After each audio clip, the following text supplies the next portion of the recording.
Hello, everyone. Welcome to episode 5 of the Social Selling for Newbies live show and podcast. I'm Tom Burton. I'm here with my good friend Brandon Lee and co-host, and our special guest today, Brian Galicia from Microsoft. Hey, Brian.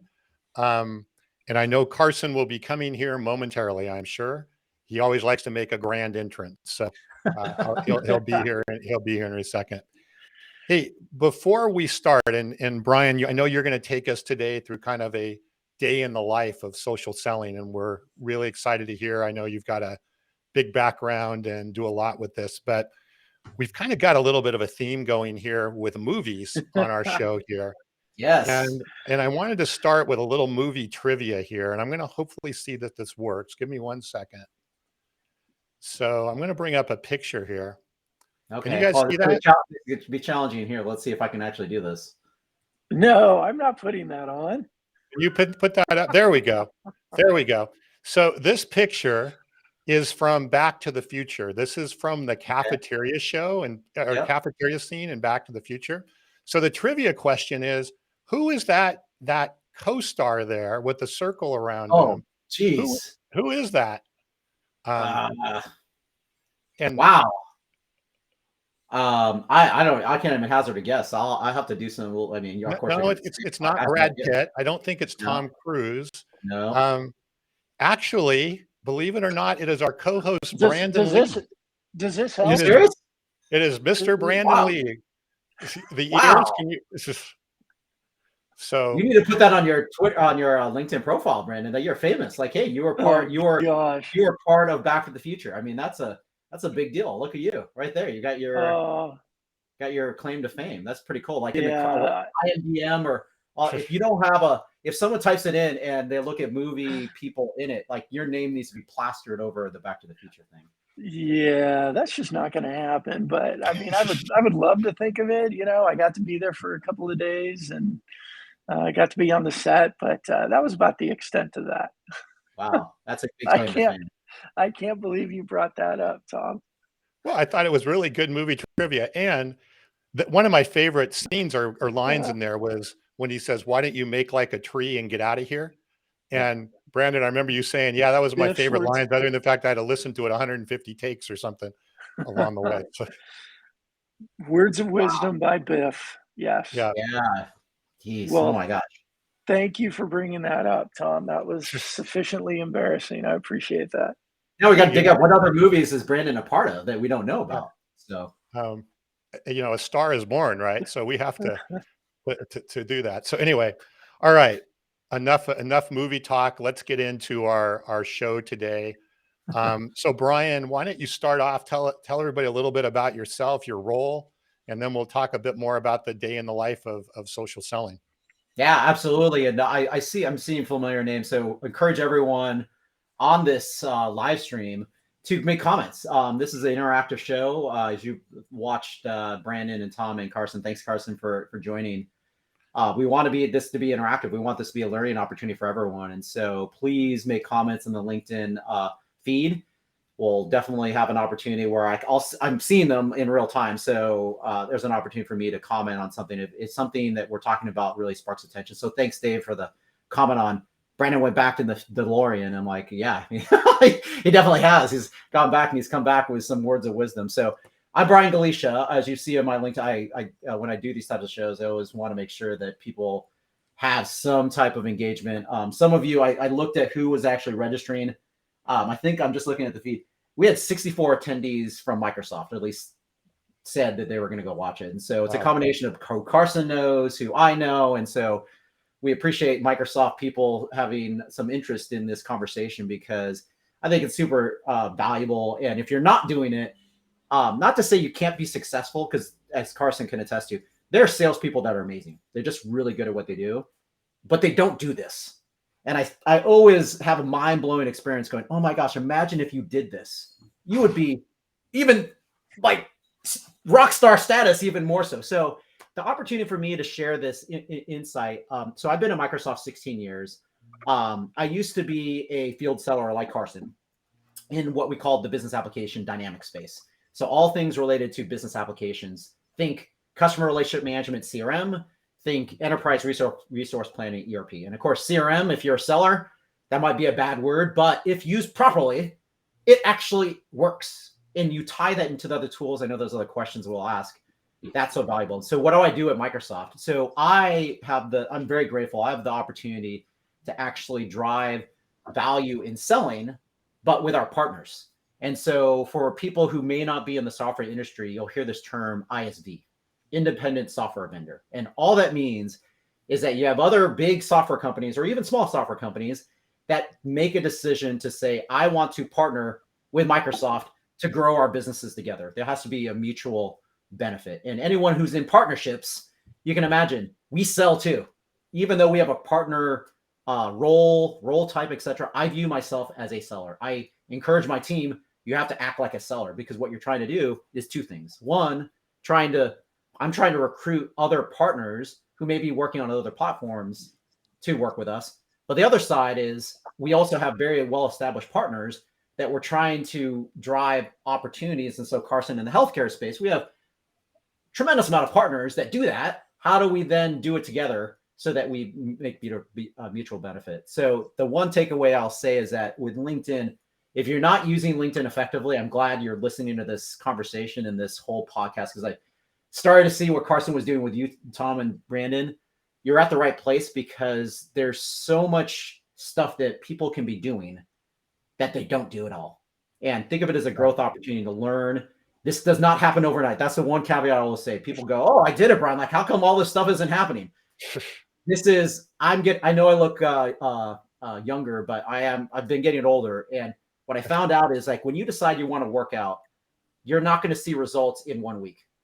Impossible. I'll just say that is people who think that, oh, I'm going to go to the gym and magically lose all this weight and be healthy in 1 week. It does not work. The theme that you'll hear in my conversation is consistency. If you take the best practices of things we'll talk about, but in particular, Carson, Brandon, Tom, they're just as much of authority. I'm going to learn a lot from them. If you think about the techniques and things we talk about and you do it consistently, high probability you're going to see change. So thank you I know there's a long-winded introduction, but hopefully I gave you some context too. And just to clarify, Brian, so part of your job is twofold, right? Is to recruit new partners and then also make sure and enable those partners are successful, right? So you kind of have a two-layer model on the whole thing there that you're having to deal with, and you're using social for both of those things. Absolutely. And when we talk about social, I'll really define what does that mean, because social gives this moniker. I'm like, oh my gosh, you're spending 100% of your time on LinkedIn. And I don't, especially if you're a sales leader like Carson is, and I used to be, that gives a negative connotation, because people think, oh, you're just kind of like, they view it as, oh, you're like on Facebook 100% of the time. Yeah. Not really. Yeah. You're using it as a signal, as a tool. If you use the tool properly, guess what? You're going to have the outcomes you want. But if you use the wrong tool, or you use the tool ineffectively, guess what? You're not going to see the outcomes that you want to see. Yep, totally. Well, let's jump in, gentlemen, and start asking some questions here of Mr. Brian. Carson, I'm sorry you missed it. We had a movie trivia of Back to the Future before you got there, and we picked out one of these stars, the co-stars in the cafeteria scene. So you might know who that. Yeah, who that I know there's some great future rising stars that are in that scene. There was a kind of a fresh-faced kid, turning his head around. I wonder where that guy is today. I feel like a kid in a candy store here, because I'm a Brian fanboy. I have been my whole time at Microsoft. So this is awesome for me. And everything you're saying, Brian, I'm tracking with 1,000%. And you know what? What's interesting is, no matter what role you're in, wherever you are, you need to create relationships. And so whether it's solving problems of, hey, I need more pipeline, or it's I need to recruit, you can use these tools to find people. And that's what I love. But what I get a lot, and this is what I'd love your take on, is people say, you know what? I don't have the time.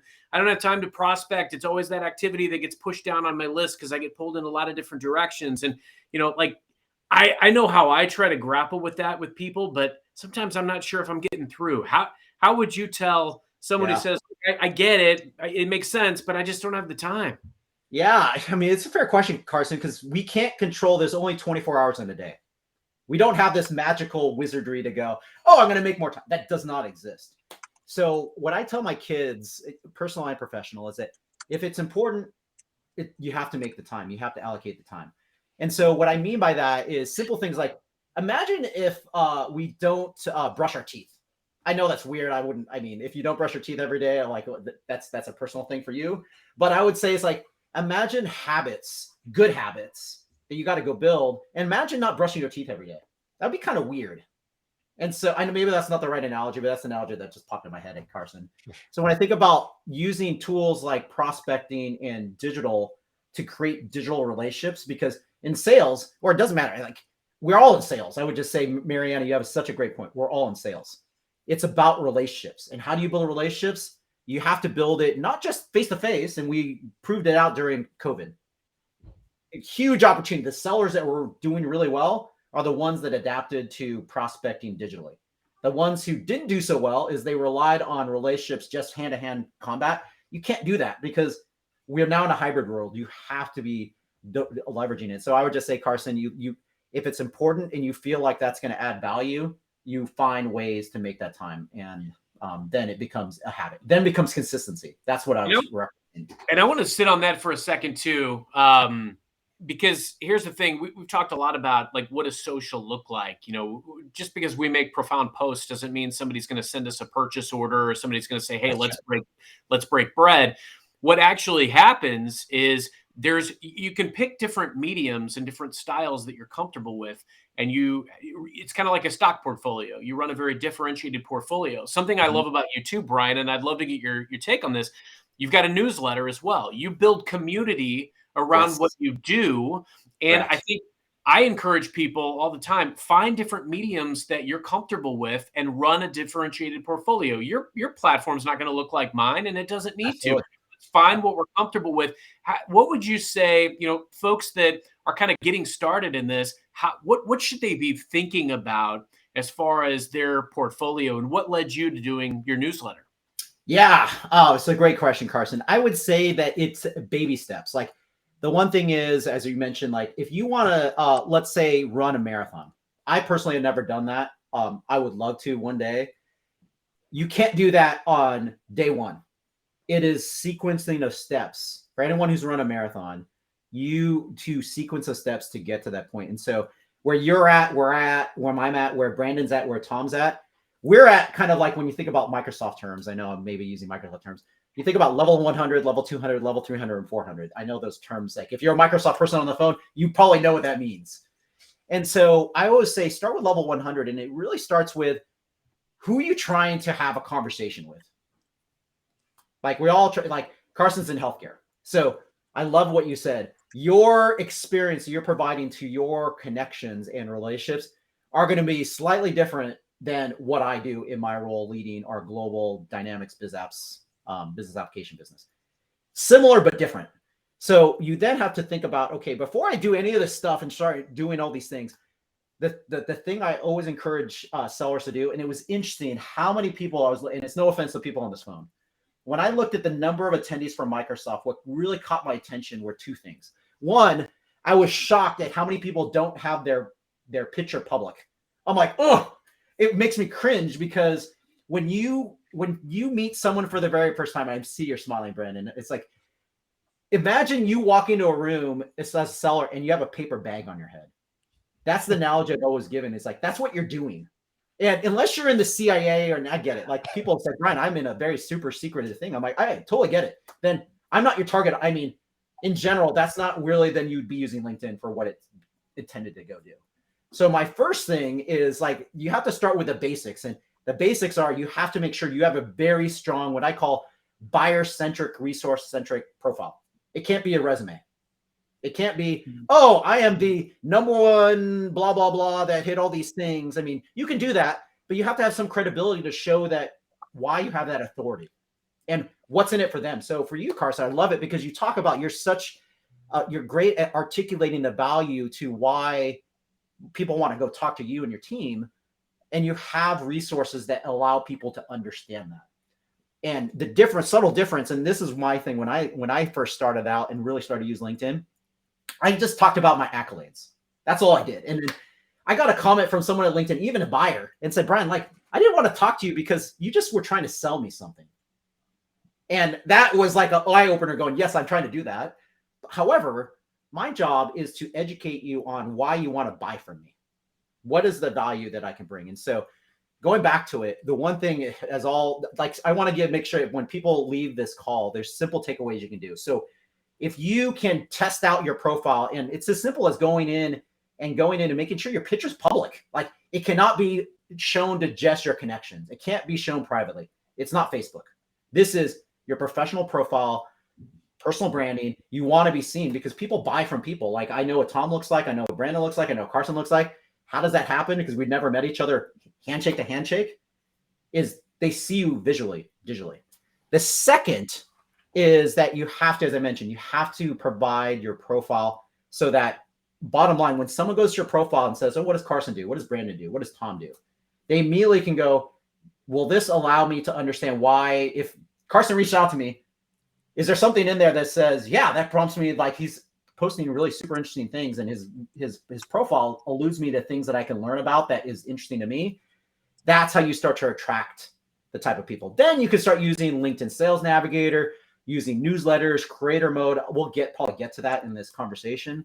That's when then you start going from level 100 to level 400, but you can't skip the steps in between. People think, I'm just going to get to Carson and go, I'm going to do all the things that Carson does. I'm like, time out. You got to evaluate what your strategy is, who your target audience is, and then from there, build that foundation that gets you to where you're at, where I'm at, where Brandon's at, where Tom's at. Brilliant. Well, I think it's a good goal for all of us to shoot to be like Carson. So we should definitely put that in for our Aim thing. higher. Yeah, that's right. Hey, Brian, real quick before we leave there, you mentioned the newsletter. Is that a LinkedIn newsletter you're doing, or is that a different newsletter, like through email or some different way? Yeah, no, absolutely. It's super fascinating, Tom, that you asked that question. And Carson, thanks for bringing that up, because I'm not perfect. Like, people think, oh my gosh, you're doing all these amazing things, Brian. Like, you must be a rock star expert. I'm like, yes, but no, because I'm learning. I mean, there's other people like from you guys that I'm like, well, you're a newbie, like all of us. Yeah, you're a newbie. Like all of us. You have to, we're all newbies. I would say I'm still a newbie, because things like, I haven't done a podcast. And when you guys behind the scenes were like putting this on a podcast and all this stuff, I'm like, what a missed opportunity for me. I have all this stuff that I do to showcase our partners, but I don't take the time to then put that into another medium to showcase that value.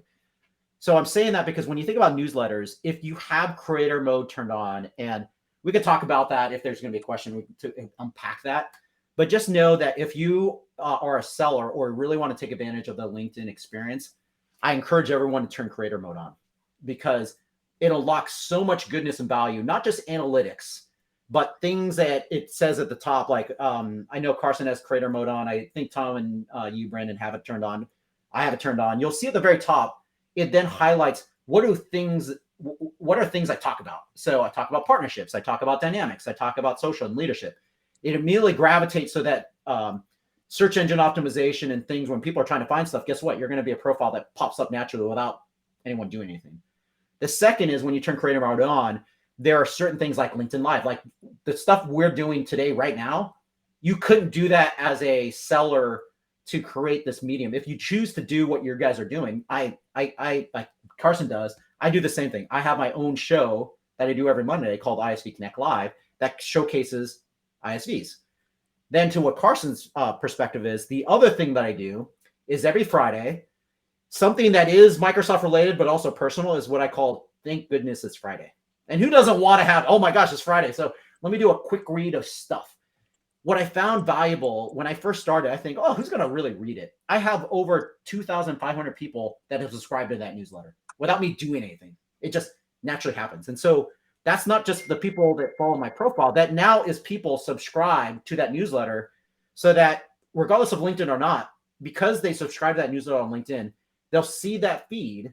But in addition to that, and Carson knows this, well, Brandon and Tom, you've probably seen it because I think we got connected last week. You get an email with the LinkedIn summary on the newsletter, and you see everything that's happening. And so it's a way to stay connected. And we're probably going to get to content, and I'll talk about it in more details. But again, it's how you want to drive the conversation with your buyers or the people you're trying to engage with or create a relationship. It's consistency of message. So whatever you want to talk about, you have to be consistent about it, and it has to add value. It can't just be, oh, I don't know, whatever it is. We're all humans. And so people say, Brian, why do you put pictures of your family? Why do you put pictures? Like, I was on sabbatical. Carson knows this. I was very grateful because of my level. And at the time I'd been at Microsoft, I was afforded the opportunity to take 2 months off, fully paid, and not have to worry about work. During that experience, people have asked me, hey, Brian, are you still going to do LinkedIn stuff? I'm like, yes and no. I'm not going to be as active. I'm not going to do my videos. But what I will do is every Friday, whatever I'm doing, I'm going to create a newsletter that's going to showcase personal things that I'm doing and learning during my sabbatical. There are so many people when I came back that said, oh my gosh, Brian, that was amazing because I got to know you even more as a human, but I also got to know you as what do you care about? What are you interested in? Like people got to know, oh my gosh, you're a big college football fan, huge Oregon Duck fan. You had spent time with your friends at a beach. You took a cruise on Disney. Oh, hey, how do I go on? It creates the conversation that then allows for other stuff to happen. And Carson is spot on. Selling is relationships. Selling is trust. And if you don't build that personal trust, you're just selling a thing. And granted, it could be a commodity, but in general, if you want to be a really successful seller, the thing you have to turn on is that you have to build relationships. Whether that person's going to buy now or buy a year from now or buy 5 years from now, the stronger connections that are built are the ones that are long-standing. Not it, hey, can you buy this today? You buy it and then you go away. You know, it's interesting, Brian and Brandon. I know we've got some really good comments we want to share here, but what you're talking about and even what you're doing with the newsletter, you know, there's a lot of talk now, especially in the marketing world, about how do you create demand, right? You have to create demand with your prospects, and everything you're talking about inherently creates demand, not only for your company but for yourself and your role, right? So it's one thing to create demand for your company or your product, but it's something else to create demand for yourself. And when you're doing that, when you're sharing all of those things, and then people just reach out and want to do business with you. Brandon, what was that? Sorry, the comment I just saw there for a second. I want to back up. There you go. Yeah. So I love Jessica's comment. I mean, I think that thing, and thank you, Jessica, for being vulnerable. We struggle. We're humans. We struggle with a lot of stuff. And sometimes it is okay to open that up because it's relatability. It's commonality. And so when you relate to people, that's where interesting conversations come up. The one thing that I'll add to that, Jessica, and anybody else listening, is that one of the things that people, and I made this I don't know if it's a mistake, but I made the trap of it can't be a one-way conversation. So what I mean by that is when someone posts something, or like, let's say you post something, the thing that you have to do is you have to have an engaging digital dialogue.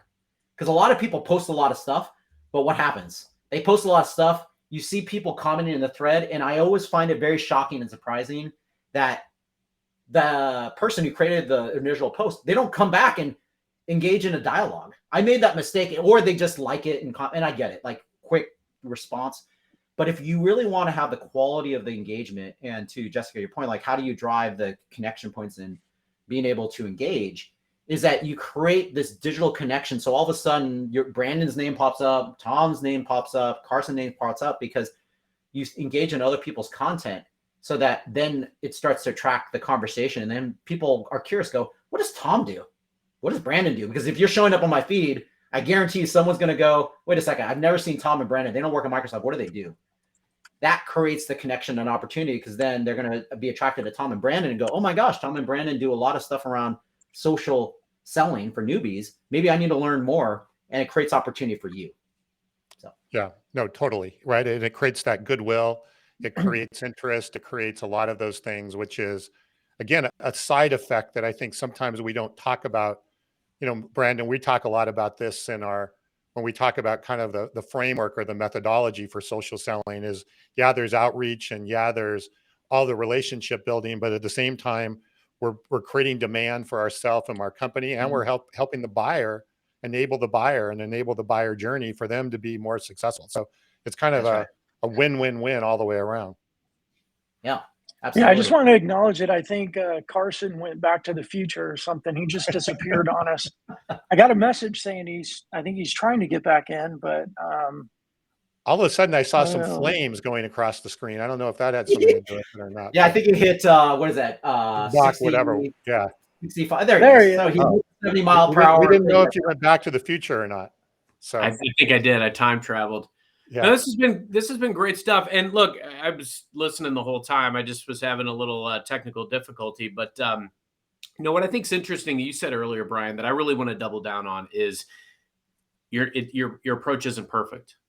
And I think that's where a lot of us will put pressure on ourselves to say, like, right out of the gates, we've got to be, way down the track with this. And it's, I always tell people, like, look, come up with your strategy, be intentional about your audience, find these mediums that you're comfortable with. Maybe not everybody's comfortable with video. Maybe not everybody's comfortable with the newsletter, but just take some steps forward and learn and tinker. What would you say have been some of the biggest lessons and learnings that you've had? Like where maybe something didn't work, or maybe you tweaked something and then it did. Like, I'd love to hear more about your journey and like what you've tried.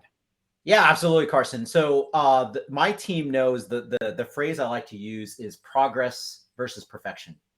We all get to a point where like, oh my gosh, it has to be perfect out of the box. And then you're trying to perfect it and you never get anything done. The thing for me is that you have to make progress and take baby steps. I mean, to your point, Carson. And so it was really enlightening to me because, to your point, everyone says, oh, I use LinkedIn. And when I really look at it and go, oh my gosh, you're just scratching the surface, kind of like I was.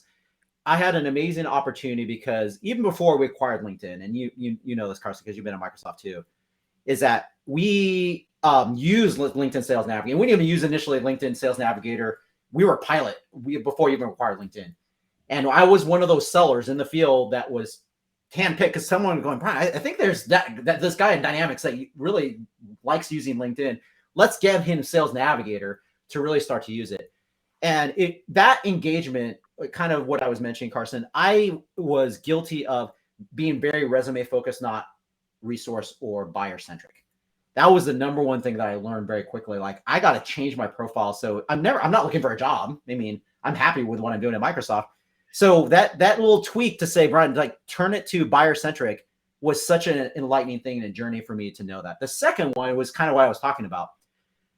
Because we're creators. You can say you're influencers and all that stuff. There's all these terms flying around. I like the term creator because content is so important, like valuable content and unique things like this, things that, and it's no offense to people in marketing, but this type of conversation is so valuable because it's authentic, real human conversation versus it's scripted. You say something, I say something. This is overall conversation. So what I learned is that you have, to your point, have to find different mediums. Was I perfect? If you watch my video of ISV Connect Live, number 1 to, I don't know what it is. I think I'm on 65 or 70. I don't know what it is.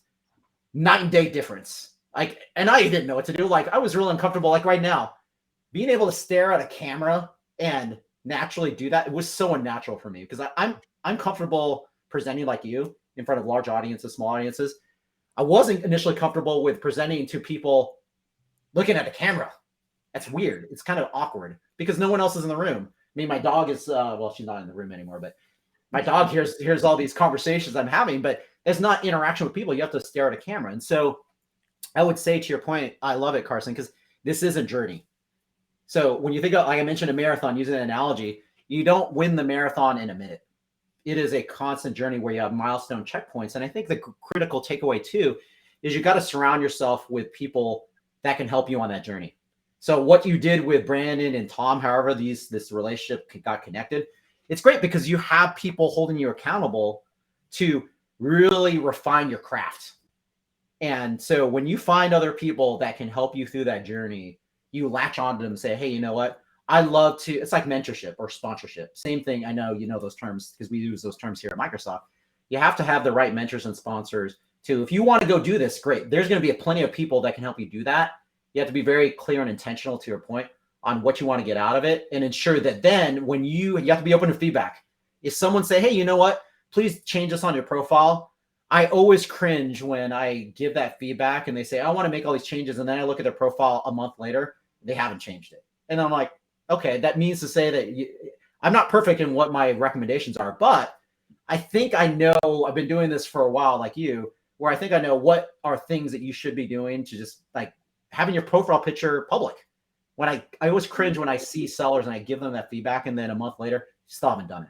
And That so, is amazing. What you just said about being open to feedback. I got a gut punch a couple of years ago. Somebody called me out for being lazy. I was posting a lot of third-party articles and just being lazy, and they were right.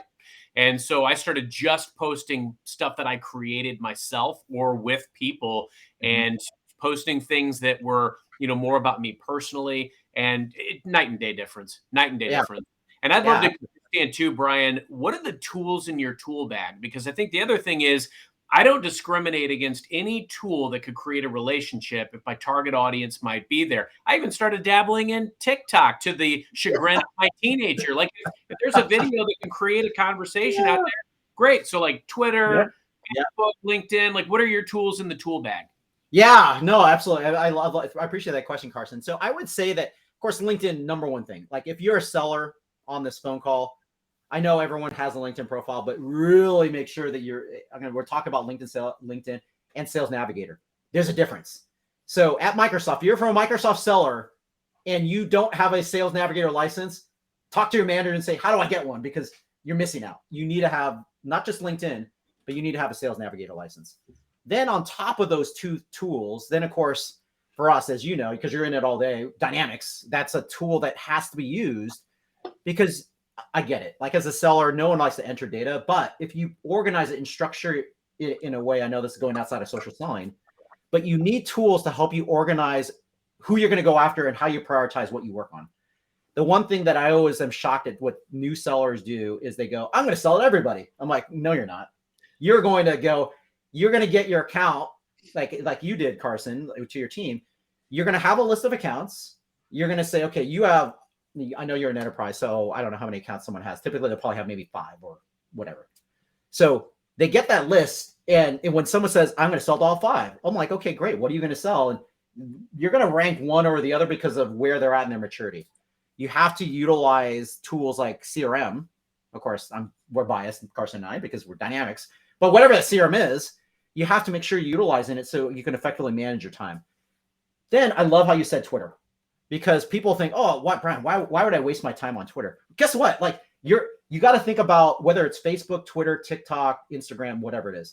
Whatever you sell, if you find your buyers have profiles or engagement occurring on that social platform, you have to be on it because you have to be listening. The one thing about selling, no matter your role, you have to be listening. If you're a good listener, and you're seeing signals, and that's why Sales Navigator, we'll talk about, hopefully there's time. I want to make sure people understand the value and the amazing things that Sales Navigator does. It's so important as a seller to listen to signals or partner, like I'll just use it too, because I know I encourage my people in the partner channel and the partners. This is not just a selling conversation. This is also partnerships. You have to be listening for signals that then determine how do you then do your outreach? When do you do your outreach? What's the hook? If Carson reached out to me, he's like, okay, well, who's Carson? Why would I care? But if Carson added value, utilized a warm connection of some sort or commonality that made me read it and go, oh my gosh, this is interesting. Oh, and here's a warm connection that got me into the conversation. More often than not, again, no guarantees. I don't like putting guarantees, but high probability. It's better than sending a mass amount of email that a lot of sellers traditionally do. They go, okay, woo, I have 1,000 emails in here. I'm going to create a Word template that's going to send, hi, Carson, hi, Tom, hi, Brandon, with the exact same content. I'm like, please don't do that because 1, that's spam. 2, that's no value. Like you're not selling value. You're just trying to get someone on the hook. This takes time. The one thing to your point, Carson, there are no shortcuts in sales. Like if you think there is, like good for you. Like you might be in the right place, right time.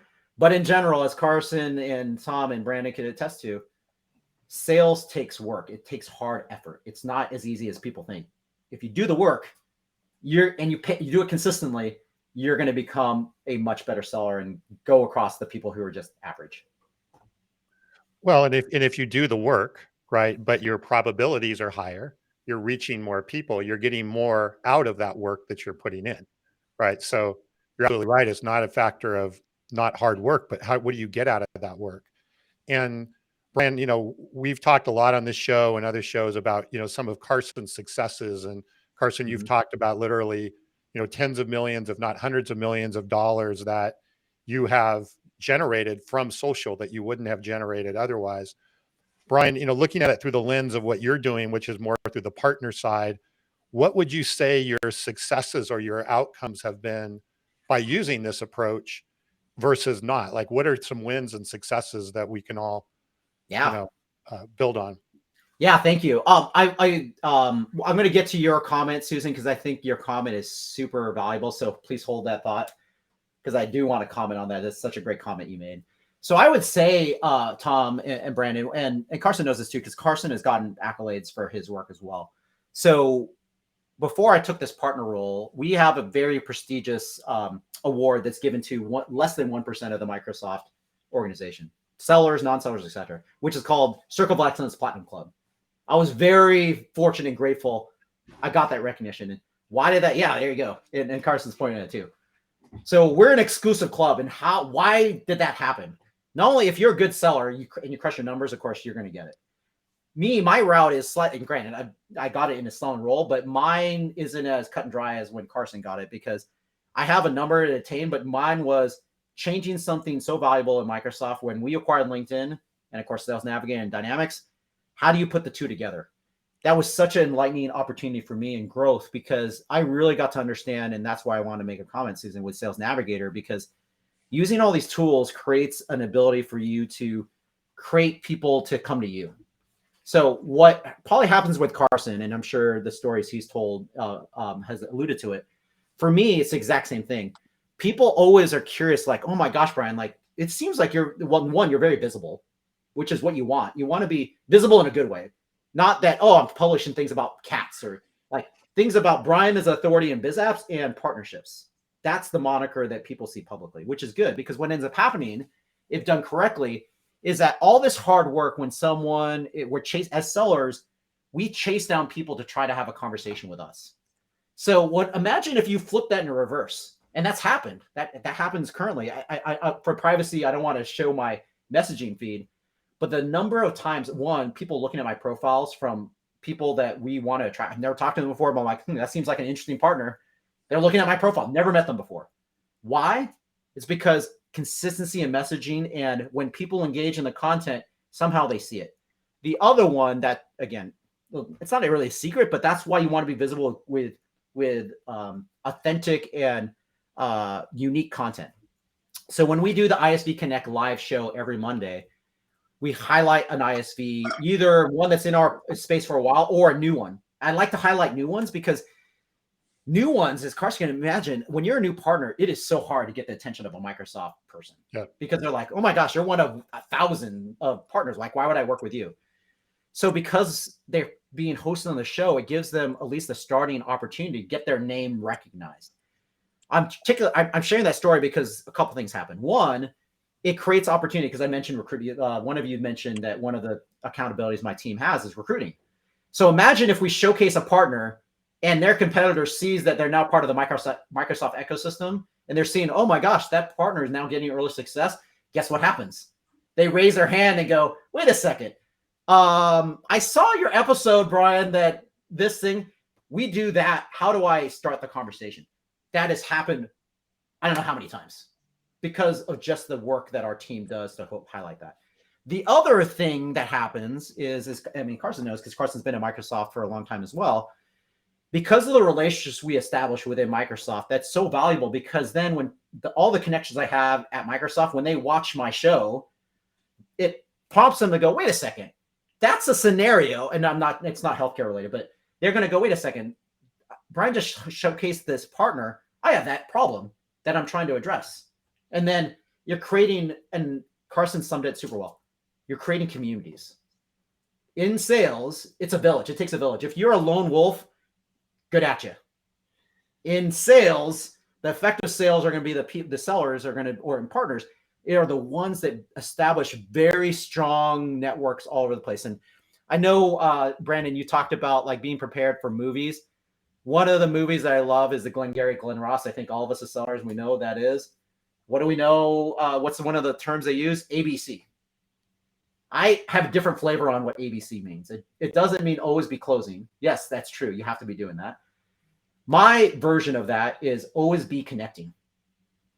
you have to, as a seller or a partner, whatever it is, you have to be connecting with people all the time. And so what happened when all of a sudden Carson joined this thing, and what did I do? I said, hey, Carson, this is amazing. So I started following this seller social selling for newbies.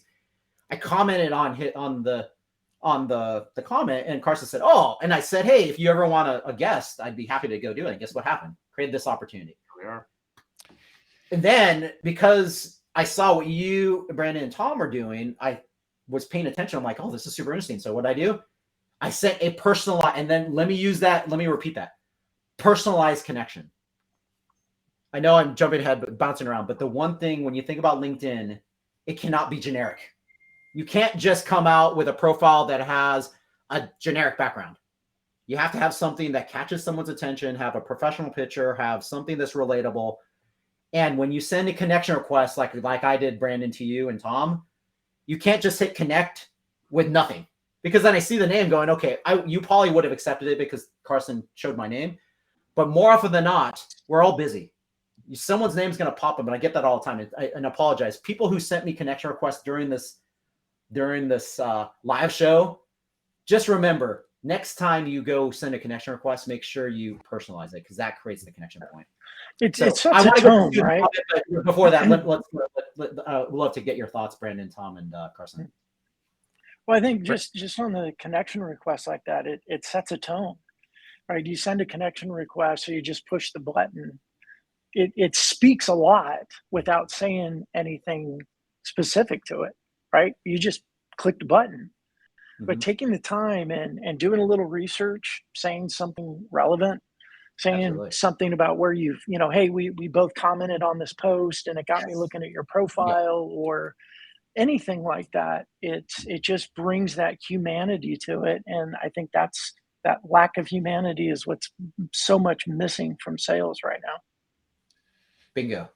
Absolutely. Yeah. And I know we're running out of time a little bit here, but I wanted to wrap up with something. And one interesting point that Brian and Brandon, you were just talking about, is when you start doing this, you start getting inbound, right? You get your own inbound. That's right. And, everybody wants inbound, right? Because that's where you capture demand versus creating the demand is when that comes into you. But as we wrap up here, and I know, gosh, we could definitely probably talk for the next couple hours on all of this. And I'm going to ask all of you, right? Real quickly, what do you see as the future of social in terms of, and I guess you could look at it through different lens, right? It could be from a technology perspective, but it could also just be, how do you see this as becoming, where instead of talking about social selling, it's just the way selling's done, right? Yes. Is it just become, what do we see as the future of what we're considering or calling today social selling? I could kick off and start. I would say you'll see some of my colleagues on the LinkedIn side use this term deep selling. And I thought about it, I'm like, that's a really interesting comment. Or the comment I used to use is turn relationships into revenue. Because to Carson's point, it's all about relationships. So I would say, I would put it in three different vernaculars, Tom. I would say one is that you have to use the right tools, including social, to identify your ideal target buyer. So all these people making comments on Sales Navigator, that's the best tool to go navigate that, to understand who are the target roles in your accounts that you are accountable for, to understand why to have a conversation, when to have a conversation, etc. It's such a gold mine, as someone mentioned. The second is you have to then utilize those signals. And what I call signals, that could happen in LinkedIn, that could happen in Dynamics, it could happen in a whole bunch of tools. You as a seller have to be processing all these signals to then understand when to have the right conversation, and then the best path to reach a decision maker. And that's why Sales Navigator, again, gold mine. If you're not using Sales Navigator, it's mind blowing. I'm like, oh my gosh, you're a seller and you have access to Sales Navigator, you don't use it. When I'll use the term Team Link. Again, we don't have the time to go talk about it, but if you're not using Team Link, and if you're a Microsoft person and me saying Team Link, you have no idea what that means, please contact me, because you're missing out. And Carson can appreciate that, because relationships are driven by who knows who. And if you get a warm connection, let's say Carson was a decision maker and Tom, you knew him, and I got the connection to Carson through you, and you created a connection for me to have that meeting, guess what the likelihood of Carson taking that meeting? Much higher than me randomly spamming Carson, say, hey, my name is Brian. I'd like to talk to you about dynamics, which I've seen that email go before. And I'm like, please don't do that. That just is click. And then the last one is they have to act on those insights for buyer intent so that they can then initiate the relevant and personalized conversation because they see buyer intent. Yeah, Carson, would you agree with that? I mean, what he's touching on obviously is using data and intent signals and all of that for us to even raise that probability yet another level, right? Yeah, I mean, you're basically hitting all of my key talking points from prior shows. I mean, I love this. It's almost like we did script it, which we didn't. Social selling is just selling. I mean, that's the not so hidden secret here. And I'm going to quote another movie here because this is what these social selling tools enable us to do. It's that information is the greatest commodity. So let's go to Wall Street, right? Yeah. The most valuable commodity is information. And thanks to these tools, we can do the social listening that Brian was talking about. You know when to act, who to reach out to, what to say, and you enhance your probability by focusing on the warmth of relationship. You know, if I know someone who knows the person I'm reaching out to, probability is high. If not, then I've got to focus on quality of message and value delivered. But the future of social selling is it's selling, and it's using all of these wonderful things in the toolkit in order to stand out, establish your brand, and find your audience. Wherever your audience is, you've got to be there. And so whatever the platform is 5-10 years from now, you better believe I'll be there. Awesome. Brandon, take us home. What's your take? Just real quick. How do I follow that? How do I follow that? Really. Look, not so much to speak to the future, because I think they did a great job. I think the way that we get to the future is, and they both alluded to it in different ways or spoke to it in different ways. Starting to realize that social selling isn't any different than selling, right? It's just different, right? It's we did our research, and even if you go back to like when I started in sales in the 90s and I had my routes, I had a cadence. I'd go knock on doors. I'd take the donuts. I'd take the bagels. I'd go, hey, I got tickets for the ball game, whatever it was. Didn't show up and sell. You didn't show up the first time and pull out the brochure and the flyer. You're there like, hey, I just want to show up and introduce myself, get to know you. Like, when we get back to that as the foundation, it's a whole new lens for social selling. We just got to get back to that. And then all these things that these smart guys have just talked about all makes a lot more sense. But we got to get away from that pounding people to sell. That's right. Completely. Yeah. So, and yes, Dave, I could probably pull in a Back to the Future reference there. I'm going to have to shift my thinking all of a sudden, relate everything to Back to the Future. Well, we need to make like a tree and get out of here pretty quickly here. So, but you led in well, Brandon, for our next show next week. Our next title of our show next week is Nothing Has Changed, Everything Is Just Different. And I think you just alluded to that, and we're going to get into more of that next week. Brian, really appreciate you being here today. Obviously, we can see on LinkedIn. Yeah. But is there any other place There's that you would another like people movie to connect reference. with you, or We're is not LinkedIn worthy. We're not worthy. Thank you. Jeez. I would just say thank you, team, for Carson. First off, thank you for all the good work you do. I love what you do to amplify that. I think if we can spread this message, not just on Microsoft, but everyone else, I mean, it's going to elevate the profession of selling and change the perception of we're not used car salesmen. We are adding value. I think the other one would be that if you're a Microsoft seller, again, we're part of the Give campaign. So it's a selfish plug. I do have 2 auction items for LinkedIn profile makeover that if you're a seller and you want to take advantage of that and take my time, where I will give you one-to-one coaching, giving back to a good cause, go into the Microsoft auction site and find my name.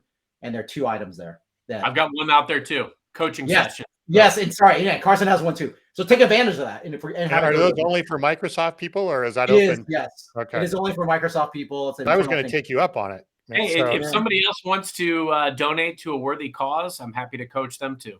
Yeah, okay. exactly. Well, it doesn't have to be Microsoft related. If you want to say, hey, I'll donate to a worthy cause for a time, Carson or myself, we want to spread the love of how this works. You know, Final that's thing an is, awesome gesture. I think that's an awesome gesture that Brandon, we need to keep pushing on here especially as we get into the holiday season here. I think that's Yeah. amazing. Yeah. We got to turn that into a theme. Good call, guys.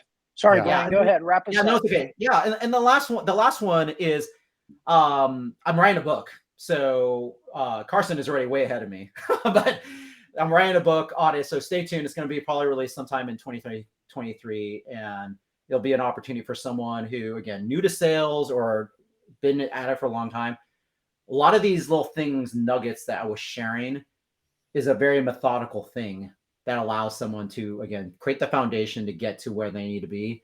So my big takeaway for everyone on the phone, thank you for making the time to learn. That's half the starting point, is just to be vulnerable and go, you know what? I can be better at this, and be consistent. So when you have a thought as to how you're going to go to do it and be consistent about it and learn from it and adjust. You can't just be, oh, I did all the things and it's not working. Yeah. Then evaluate and adjust based upon what needs to happen. Just keep attending the show every week, because we'll help you adjust along the way.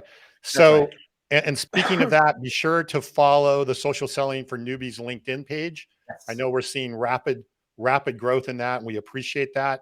And also we have a podcast as well. So we would love it if you would go to iTunes or wherever you go for your podcast and subscribe, give a rating or whatever. But yeah, and you mentioned earlier, right, to really kind of change the perception of sales and the dignity of the profession. That's a big passion of why we're doing this. And you know, so as much as we can spread the word and get it out there, anyway, we'd appreciate if anybody can grab the podcast and subscribe and leave us a rating and and follow the page. That's really appreciated. So, all right. Well, thanks again, everybody. We'll see you next week, same time.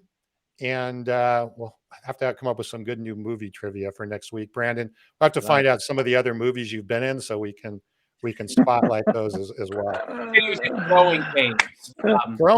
Yeah, that's right. That'll be the new sign off. We'll see you in the future. In the future. All right. Thanks, everybody. Social selling. I love it. Thank you, gents. Thank you, everyone, for watching. Appreciate it. Thanks, Brian.